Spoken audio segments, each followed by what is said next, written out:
बिस्मिल्लाहिर्रहमानिर्रहीम। अस्सलाम वालेकुम। वेलकम है आपका गुल फूड सीक्रेट में। कैसे हैं आप सब? आई होप सब अच्छे होंगे, सब भले चंगे होंगे। तो फ्रेंड्स, आज मैं आप लोग के साथ शेयर करने जा रही हूँ क्रीमी फ्रूट चाट की रेसिपी। ये फ्रूट चाट बहुत टेस्टी बनती है और बनानी भी बहुत आसान है और ये सबको बहुत ज़्यादा पसंद होती है। तो अगर आपको आज की क्रीमी फ्रूट चाट की रेसिपी पसंद है तो प्लीज़ मेरी वीडियो के नीचे लाइक का बटन क्लिक करें और मेरे चैनल को सब्सक्राइब करना मत भूलें। क्रीमी फ्रूट चाट बनाने के लिए सबसे पहले क्रीम तैयार करके रखेंगे। तो यहाँ पे मैंने 200 ml का ऑल पर्पस क्रीम का पैक लिया है। आप कोई सी भी क्रीम यूज़ कर सकते हैं, मिल्क पैक क्रीम भी आप यूज़ कर सकते हैं, जो आपको पसंद हो। तो यहाँ पे मैंने क्रीम को बाउल के अंदर डाला है।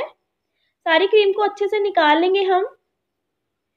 तो क्रीम को डाल लिया है मैंने बाउल में। अब हम इसके अंदर शुगर ऐड करेंगे। तो आप यहाँ पे अपनी टेस्ट के मुताबिक जितनी आपको स्वीटनेस पसंद हो आप उतनी शुगर ऐड कर सकते हैं। तो यहाँ पे मैंने एक पैक के अंदर 3 खाने के चम्मच शुगर ऐड की है। शुगर को हम अच्छे से मिक्स करेंगे। तो यहाँ पे आप शुगर पाउडर भी यूज़ कर सकते हैं, वो जल्दी मिक्स हो जाएगा, लेकिन इसको हमें थोड़ी देर के लिए रखना पड़ेगा ताकि चीनी जो है वो अच्छे से मिक्स हो जाए। चीनी बिल्कुल अच्छे से मिक्स होनी चाहिए, कोई भी दाना चीनी का जो है वो क्रीम के अंदर नहीं होना चाहिए। तो यहाँ पे मैं इसको अच्छे से बीट कर रही हूँ। जैसे ही आप इसको बीट करना स्टार्ट करेंगे ये थोड़ी सी फ्लफी भी हो जाएगी। तो यहाँ पे इसको साइड पे कर देते हैं, तब तक हम फ्रूट काट लेते हैं, तब तक इसके अंदर चीनी जो है वो मिक्स हो जाएगी। क्रीमी फ्रूट चाट में डालने के लिए यहाँ पे मैंने कुछ फ्रूट्स लिए हैं, जिनमें अंगूर हैं, केले हैं, सेब हैं, अनार हैं। इनको मैंने अच्छे से धो लिया है। धोने के बाद इनमें जो छीलने वाले फल हैं उनको छील लेते हैं। अनार को भी निकाल लेते हैं और अंगूर के दाने भी अलग कर लेते हैं। फल आप अपनी मर्जी से ले सकते हैं, जो आपको ज़्यादा पसंद हो फल आप वो ले लें। तो सारे फलों को अच्छे से छील लिया है, जो निकालने वाले थे उनको निकाल लिया है, अंगूर के दाने अलग कर लिए हैं। तो सबसे पहले हम सेब काट लेंगे। तो दरमियाने साइज़ के टुकड़ों में हम सेब को काट लेंगे। बहुत ज़्यादा मोटा इनको नहीं रखेंगे और ना ही बहुत ज़्यादा बारीक हम काटेंगे। तो सेब सारे मैंने काट लिए हैं। अब केले काट लेते हैं। तो इनको भी हम दरमियाने साइज़ में काट लेंगे। फलों को आप अपनी मर्ज़ी से ऐड कर सकते हैं। जो फल आपको ज़्यादा पसंद है वो आप क्वांटिटी में ज़्यादा ऐड कर दें और जो फल आपको कम पसंद है उसको आप कम कर सकते हैं मिकदार में। तो इससे कोई फ़र्क नहीं पड़ता है, खाने तो हमें ही होते हैं। तो यहाँ पे मैंने केले भी काट लिए हैं और अब हम इसके अंदर अंगूर ऐड करेंगे। इनको मैंने अच्छे से धो लिया है, अलग-अलग कर लिया है। अंगूर ऐड करेंगे। माशाल्लाह देखिए कितने खूबसूरत है। फल जो है वो सारे ही बहुत ज़्यादा खूबसूरत होते हैं। तो इसके अंदर मैंने अनार भी ऐड कर दिए हैं निकाल के और इन चीज़ों को हम अच्छे से मिक्स कर लेंगे।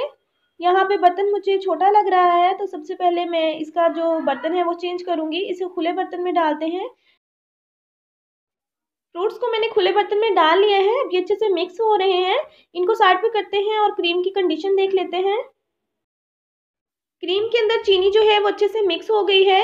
कोई भी दाना जो है वो चीनी का क्रीम के अंदर नहीं है। इसको एक दफ़ा और अच्छे से बीट कर लेते हैं और अब हम इसके अंदर ऐड करेंगे आधी चाय की चम्मच चाट मसाला। और चाट मसाला ऐड करने के बाद चाट मसाले को भी क्रीम के अंदर अच्छे से मिक्स करेंगे और इसके अलावा अब हम इसके अंदर और कोई भी चीज़ ऐड नहीं करेंगे। सिर्फ चीनी गई है और चाट मसाला गया है। कोई काली मिर्च का पाउडर, कोई नमक, कोई दालचीनी का हम पाउडर इसके अंदर ऐड नहीं करेंगे। सिर्फ ये 2 चीज़ें ऐड करके हमने क्रीम तैयार की है। अब हम इस क्रीम को फ्रूट्स के ऊपर डाल देंगे, जो फ्रूट्स अभी हमने काट के रखे थे। तो अच्छे से बर्तन को साफ़ किया करें। तो यहाँ पे मैं सारी क्रीम को अच्छे से साफ़ कर रही हूँ और अब हम इसको अच्छे से मिक्स कर लेंगे।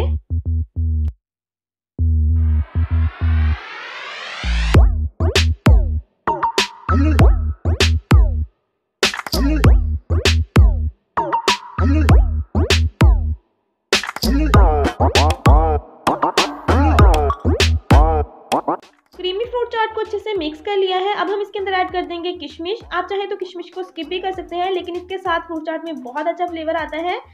तो यहाँ पे मैंने किशमिश को अच्छे से मिक्स कर लिया है। अब हम इसकी फाइनल लुक की तरफ चलते हैं कि ये फाइनल में कैसे दिखती है। तैयार है मज़ेदार सी क्रीमी फ्रूट चाट। बहुत ही टेस्टी, बहुत ही यमी, बहुत ही डिलीशियस बनी है और बहुत हेल्दी भी है। तो आप भी इसको बनाएं, खुद खाएं, अपने घर वालों को दें। आपके घर वालों को ये बहुत ज़्यादा पसंद आएगी। आई होप आप लोगों को आज की रेसिपी पसंद आई होगी। रेसिपी पसंद आए तो प्लीज़ मेरी वीडियो के नीचे लाइक का बटन क्लिक करें। इस रेसिपी को अपनी फैमिली और फ्रेंड्स के साथ शेयर करें। मेरे चैनल को सब्सक्राइब करें बेल आइकन के साथ, ताकि आने वाली हर न्यू रेसिपी सबसे पहले आप तक पहुंचे। मुझे आप इंस्टाग्राम पर भी फॉलो कर सकते हैं। इंस्टाग्राम का लिंक मैंने डिस्क्रिप्शन में दिया है। नेक्स्ट रेसिपी तक के लिए मैं आपसे इजाज़त चाहूँगी। मुझे भी अपनी दुआ में याद रखिएगा। खुदा निगहबान। अल्लाह हाफिज़।